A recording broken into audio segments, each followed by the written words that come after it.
Cotton's logbook entry 44. I think I might have found something really interesting about thermal space. I'm pretty sure that the hot shiny pools of liquid I found before are actually pools of molten metal. My guess is that large heating stones might be at the bottom of these pools, where metal somehow found its way there, eventually forming into large pools of molten metal. I'm actually really curious about trying to work with it.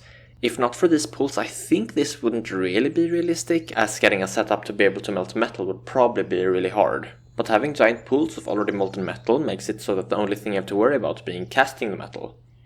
Since the box for the fridge didn't really work that well, I've decided to repurpose it by filling it with sand so that I can experiment with some rudimentary sand casting. I'm pretty excited to try that out. Since it is so dark in thermal space, I also decided to create some light poles with photon crystals like how I did for home space.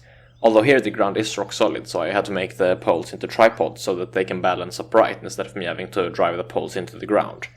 I decided to create a couple of these poles nearby the metal pool so that I can see well whenever I work with the casting and stuff.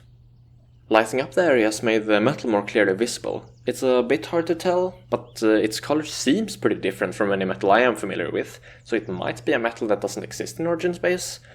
It would in that case make sense to name it something so that I can refer to it properly.